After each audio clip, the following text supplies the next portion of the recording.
تصور کریں ایک ایسے شخص کا جس کے غصے کی دہشت سے بڑے بڑے جرنیل کانپتے تھے، جس نے صرف 8 سال حکومت کی، لیکن ان 8 سالوں میں اس نے سلطنت عثمانیہ کا نقشہ 2.5 گنا بڑا کر دیا۔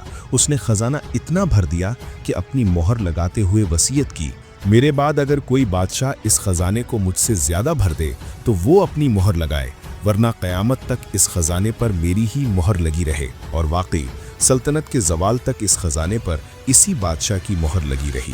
یہ داستان ہے تاریخ کے سب سے خوفناک، تیز ترین اور جاہ و جلال والے بادشاہ سلطان سلیم اول کی، جسے دنیا آج تک یاووز یعنی ظالم، سخت گیر یا ہیبت ناک کے نام سے جانتی ہے۔ سلطان سلیم نے دیکھا کہ ان کے والد یعنی سلطان بایزید ثانی کی نرمی کی وجہ سے سلطنت بکھر رہی ہے اور دشمن سر اٹھا رہے ہیں۔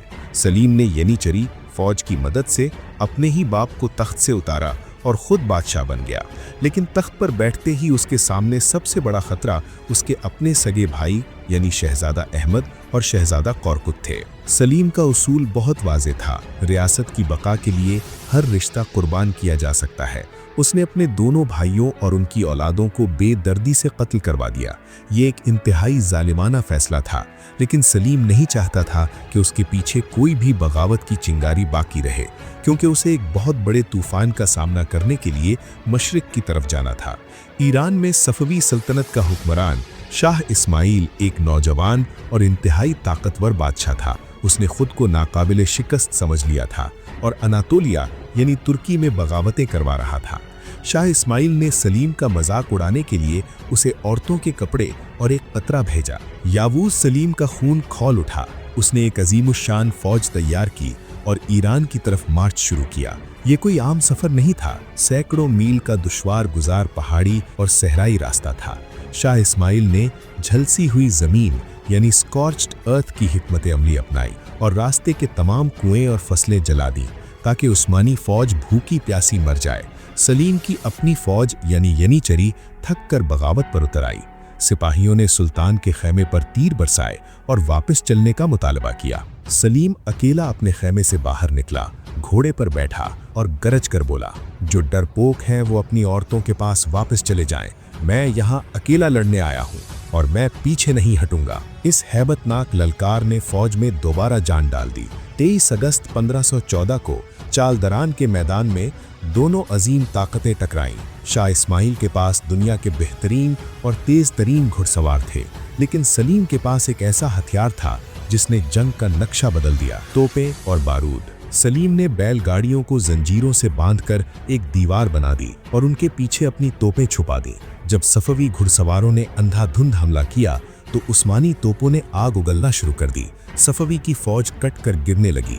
شاہ اسماعیل خود زخمی ہوا اور میدان چھوڑ کر اتنی تیزی سے بھاگا کہ اپنی سب سے پیاری بیوی تاجلو بیگم اور اپنا سارا خزانہ وہیں چھوڑ گیا۔ سلیم نے صفویوں کے دارالحکایت تبریز پر قبضہ کر لیا۔ مشرق کا غرور خاک میں مل چکا تھا۔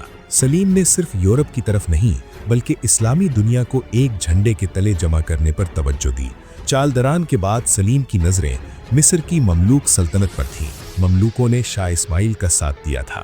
1516 میں مرج دابق کے مقام پر سلیم نے مملوک سلطان کو شکست دی اور شام فتح کر لیا۔ اب اگلی منزل قاہرہ یعنی مصر تھی، لیکن مصر پہنچنے کے لیے صحرائے سینا کو پار کرنا تھا۔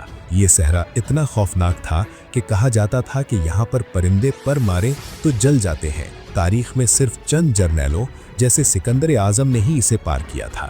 سلیم نے اپنی فوج کو صحرا میں اتارا۔ سخت گرمی اور ریت کے طوفان تھے۔ اچانک فوج نے دیکھا کہ سلطان سلیم اپنے گھوڑے سے اترے اور پیدل چلنے لگے۔